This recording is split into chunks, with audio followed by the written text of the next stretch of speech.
சில வார்த்தைகள் கொஞ்சம் வலிமையான வார்த்தைகளை உபயோகம் பண்ணிட்டேன். அதாவது தரித்திரம், கடைத்தரமான வாழ்க்கை, இது போன்று வாழ்வது சாவதை விட மோசமானது அப்படின்ற வலிந்த வார்த்தைகளை உபயோகப்படுத்தியிருக்கேன். நன்றாக புரிந்து கொள்ளுங்கள். இந்த வார்த்தைகள் அனைத்துமே நான் சொல்ல வந்த சத்தியத்தை உங்களுக்கு முழுமையாக புரிய வைக்க, அதாவது பாசிட்டிவ் ஆங்கிள்லயும் ஒரு சத்தியத்தை நான் வார்த்தைகளால் வடிச்சு சொல்வேன். அதாவது இந்த சத்தியத்தை உள்வாங்கி வாழ்ந்தீர்களானால் வாழ்க்கை இப்படி மலரும் அப்படின்னு பாசிட்டிவ் ஆங்கிள், இதை செய்யாமல் வாழ்க்கையை வீணடித்தீர்களானால் வாழ்க்கை இந்த மாதிரி நாசமா போகணும் நெகட்டிவ் ஆங்கிள்.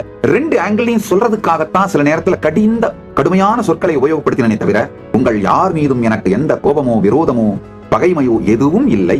நன்றாக புரிந்து கொள்ளுங்கள். எங்காவது நான் கூறிய வார்த்தைகள் உங்களுக்கு வலித்திருக்குமானால் தயவு செய்து மன்னித்துக் கொள்ளுங்கள். உங்களுக்கு வலி அளிப்பது என்னுடைய நோக்கம் அல்ல. இப்போ தொடர்ந்து போதை வஸ்துக்களை உபயோகப்படுத்துறவங்களை பற்றி, மாமிசத்தை உண்ணுபவர்களை பற்றி சில கடும் சொற்கள் சொல்லிட்டேன். நன்றாக புரிந்து கொள்ளுங்கள். உங்கள் வாழ்க்கை பரமாத்வைத நிலை அடைந்து முழுமையடைய வேண்டும் என்கின்ற அன்பு, கருணை, நட்பு எனும் நல்ல நோக்கத்திற்காக மட்டும்தான் அந்த கடும் சொற்கள் கூட சொல்லப்பட்டனவே தவிர உங்கள் மீது எந்த பகைமையோ எதிர்ப்போ வெறுப்போ கொண்டு அந்த சொற்கள் சொல்லப்படவில்லை. அதை உங்களுக்கு நான் முதலில் தெரிவித்துக் கொள்கின்றேன். யாருக்காவது சொன்ன அந்த வார்த்தைகளை கேட்டு வலித்திருக்குமானால் மன்னிப்பு கோருகின்றேன்.